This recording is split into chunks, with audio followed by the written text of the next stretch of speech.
कहते हैं कि लड़की है फौज और नाम किसका होता है? कप्तान। तो भाई आज भारतीय जनता पार्टी की ये फौज मेरे लिए, नरेंद्र भाई मोदी के लिए अगर लड़ेगी तो जो आपने वायदे किए हैं उनको असली जामा पहना दिया जाएगा। और भाई गर्मी के अंदर फिर आप यूं कहे कि भाई यार आखिरी दिन के अंदर हम महसूस करते हैं कि अभी तो जीता ही पड़ा हुआ है, तो क्या अभी तक अपने आप को झुकाया, आखिरी दिनों के अंदर ही करें। तो जैसे एक साथी ने कहा था कि दुश्मन को कभी कमजोर नहीं समझना चाहिए। मैं आपसे निवेदन करना चाहता हूं कि ईद के बाद आप लोग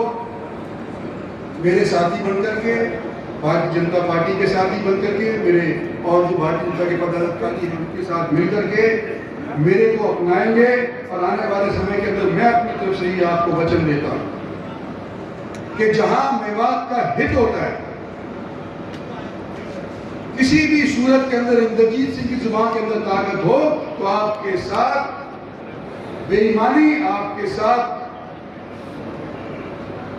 किसी तरह का भेदभाव किसी भी हालत के अंदर नहीं होने दूंगा। ये मेरी तरफ से आपको से हारा भी था तो फिर भी जीत कर दे गया था, क्योंकि गुरगांव बराबर कर देता है। लेकिन मेरे दिल के अंदर ये मुराद रह गई और ये खनिश मेरे दिल के अंदर जब तक रहेगी जब तक मेवात से मैं जीत करके नहीं निकलूंगा। हो सकता है ये मेरा आखिरी इलेक्शन हो, 74 साल का आज के दिन होने जा रहा हूं मैं, लेकिन इतने लंबे अरसे से लोगों ने मुझे चुना है और मैंने लोगों की दी हुई ताकत को अपने निजी इस्तेमाल के लिए कभी नहीं किया और आज भी नहीं करूंगा। लेकिन एक मेरी ये जो मुराद है कि जब मेवात को मैंने अपनाया है, मेवात के लिए मैंने फर्क नहीं देखा, चाहे वो रेवाड़ी और गुड़गांव और मेवात हो, चाहे महेंद्रगढ़ हो, चाहे हरियाणा का कोई और क्षेत्र हो, मैंने कोई फर्क अपनी नजरों के अंदर मेवात के प्रति नहीं रखा है। तो इस बार मैं ये दिल से उम्मीद कर रहा हूं कि जिस तरह से आपने मुझे आश्वस्त कराया है, जिस तरह से आपके नेताओं ने मुझे आश्वस्त कराया है कि इस बार मेवात भी मुझे निराश नहीं करेगा और मुझे यहाँ से जिता करके भेजा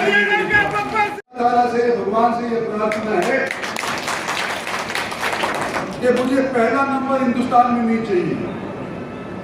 मुझे दूसरा नंबर भी हिंदुस्तान में नहीं चाहिए, मुझे तीसरे पर लाके दे तो मैं खुश हो जाऊँ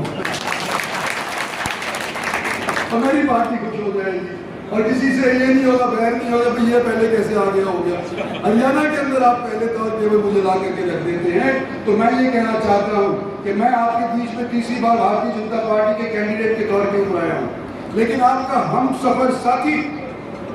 दक्षिणी हरियाणा का एक बाशिंदा, हमेशा आज से नहीं पूर्वजों से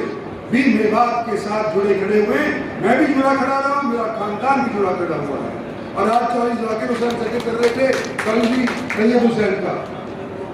लेकिन मुझे तो याद है उनके दादा की भी बात, जब मैं पहली बार सन 77 के अंदर इलेक्शन लड़ा था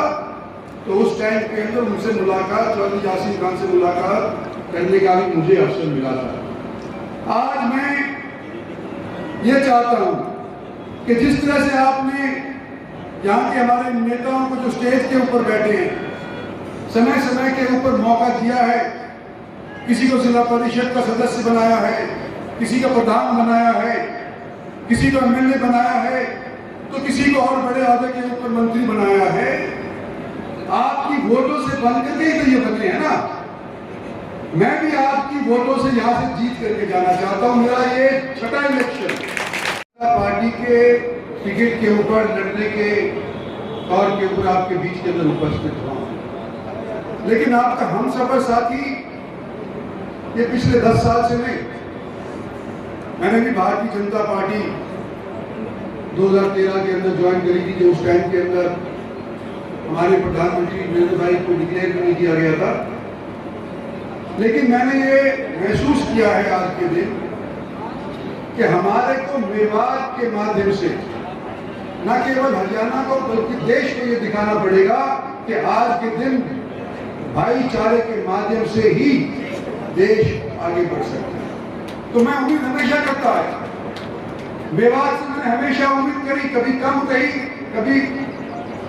ज्यादा रही, लेकिन इस बार तो जो बोलने वाले हैं, जो मेरे पास मिलने आते हैं, जो साथीगण मेरे पुराने हैं, जब आड़े वक्त थे उस टाइम के अंदर भी वो कहने लगे कि मेवात के अंदर परिवर्तन आया। तो मैं तो इस बार पहली इलेक्शनों की निस्बत इस बार ज्यादा मैं समझता हूं कि उम्मीद करता हूं कि मेवात से मुझे ज्यादा वोट मिलेंगे को, क्योंकि हमारे मुल्क के अंदर अगर अमन चैन हमने कायम करना है तो सबसे ज्यादा संदेश देने वाला अगर उत्तर भारत के अंदर कोई जिला है तो वो नूह जिला है और मेवात जिला है। आज मेरे सर के ऊपर पगड़ी बांधी भाटी जी, और मैं ये मानता हूं कि जब मेरे को उन्होंने कहा कि सबकी तरफ से ये पगड़ी और ये इज्जत तुम्हारे को दी जा रही है, तो आप लोगों से सलाह मशवरा करके ही कहा होगा,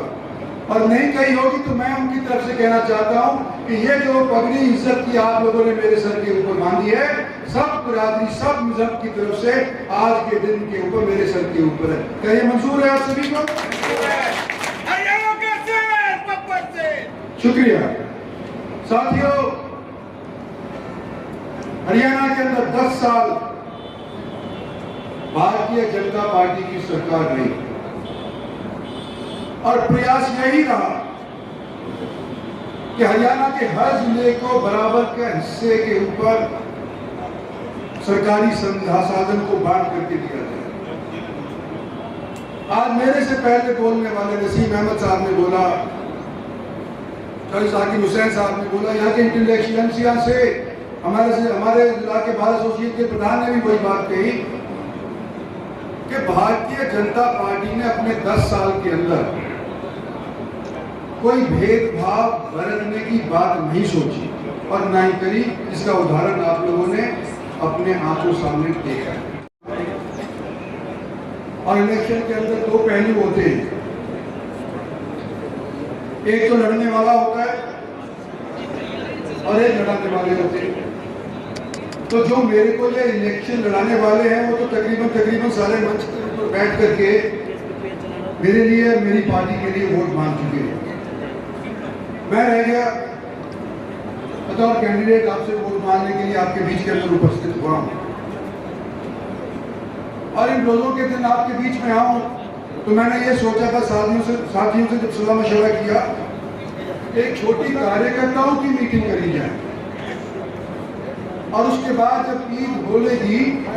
उसके बाद हम बड़े बड़े जलसे या वोट मांगने के लिए गांव के अंदर मोहल्लों के अंदर निकलेंगे। और मैं बतौर कैंडिडेट ये कहना चाहता हूं कि मेरा गुड़गांव जिला के नाम से ये लोकसभा का हल्का पड़ता है। आज गुड़गांव सबसे समृद्ध जिला न केवल हरियाणा के अंदर तो मैं समझता हूं कि उत्तरी भारत के अंदर सबसे समृद्ध जिला आज के दिन गुड़गांव है।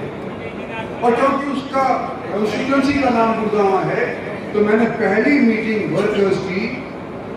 भारतीय जनता पार्टी की टिकट मिलने के उपरांत ये उचित समझा कि सबसे पहली मीटिंग में गुड़गांव के अंदर और वो करी।